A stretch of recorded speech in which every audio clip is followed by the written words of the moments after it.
తెలంగాణలో IAS, IPS అధికారులకు వరుస షాక్లు ఇస్తోంది హైకోర్టు.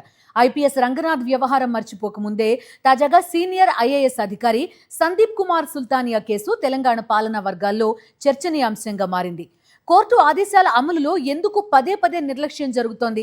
శాఖల మధ్య సమన్వయ లోపమా, లేదా అధికారుల ఈగోలు కారణమా, లేక సకాలంలో అధికారులకు సంబంధిత లీగల్ టీంలు సమాచారం ఇవ్వడంలో విఫలమవుతున్నాయా? తెలంగాణలో ఇటీవల కాలంలో ఐఏఎస్, ఐపీఎస్ అధికారులు వరుసగా హైకోర్టు ఆగ్రహానికి గురవుతున్న ఘటనలు చర్చనీయాంశంగా మారుతున్నాయి. కోర్టు ఆదేశాల అమలులో జాప్యం, శాఖల మధ్య సమన్వయ లోపం, అధికారులు పరస్పరం బాధ్యతలు నెట్టేసుకోవడం, లీగల్ వ్యవహారాల్లో నిర్లక్ష్యం వంటి కారణాలతో ఉన్నతాధికారులు కోర్టుల ముందు వివరణ ఇవ్వాల్సిన పరిస్థితులు ఏర్పడుతున్నాయి. తాజాగా రాష్ట్ర ఆర్థిక శాఖ ప్రత్యేక ప్రధాన కార్యదర్శి సందీప్ కుమార్ సుల్తానియా వ్యవహారం మరోసారి ఈ అంశాన్ని తెరపైకి తీసుకొచ్చింది.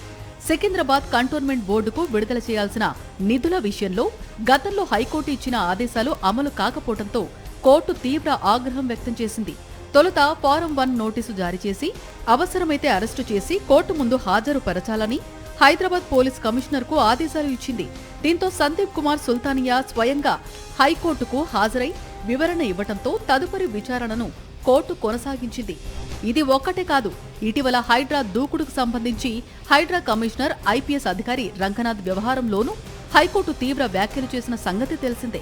దీంతో పాటు వివిధ శాఖలకు చెందిన పలువురు ఐఏఎస్, ఐపీఎస్ అధికారులు కోర్టు ఆదేశాలు అమలు చేయకపోవడం లేదా ఆలస్యం చేయడం వల్ల మందలింపులు, హెచ్చరికలు ఎదుర్కొన్న సందర్భాలు ఉన్నాయి. అయితే ఈ పరిస్థితులకు కేవలం ఒక్క అధికారినే బాధ్యుడిగా చూడలేమని ప్రభుత్వ వర్గాల్లోనే చర్చ జరుగుతోంది. ప్రభుత్వ శాఖల మధ్య సరైన సమన్వయం లేకపోవడం, ఒక శాఖ నుంచి మరో శాఖకు ఫైళ్లు తిరుగుతూ నిర్ణయాలు ఆలస్యం కావడం, కొన్నిసార్లు అధికారుల మధ్య ఈగోలు, బాధ్యతల విషయంలో స్పష్టత లేకపోవడం వంటి అంశాలు ప్రధాన కారణాలుగా కనిపిస్తున్నాయి. మరోవైపు కోర్టు కేసులను పర్యవేక్షించే లీగల్ సెల్, ప్రభుత్వ న్యాయవాదులు, సంబంధిత అధికారుల మధ్య సమన్వయం లోపిస్తుందనే అభిప్రాయం వ్యక్తమవుతోంది. కోర్టు ఇచ్చిన గడువులు, ఆదేశాలు, వాటి అమలు విషయంలో అవసరమైన సమాచారాన్ని సంబంధిత శాఖలకు సకాలంలో చేరవేయడంలో లోపాలు ఉండటంతో చివరకు ఉన్నత అధికారులు కోర్టు ముందు ఇబ్బందులు ఎదుర్కొంటున్నారని సెక్రటేరియట్ వర్గాల్లో చర్చ జరుగుతోంది. గతంలో మిషన్ భగీరథ బకాయిలు, పాత పెన్షన్ విధానం అమలు, భూసేకరణ పరిహారం వంటి అంశాల్లోనూ సందీప్ కుమార్ సుల్తానియా హైకోర్టు ముందు వివరణ ఇవ్వాల్సిన పరిస్థితి ఏర్పడింది. ఇప్పుడు కంటోన్మెంట్ నిధుల వ్యవహారం అదే జాబితాలో చేరింది.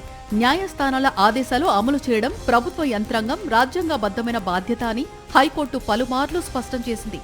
సామాన్యుడైనా, ఉన్నత అధికారులైనా చట్టం ముందు అందరూ సమానమేనని కోర్టులు తమ తాజా నిర్ణయాల ద్వారా మరోసారి స్పష్టం చేస్తున్నాయి.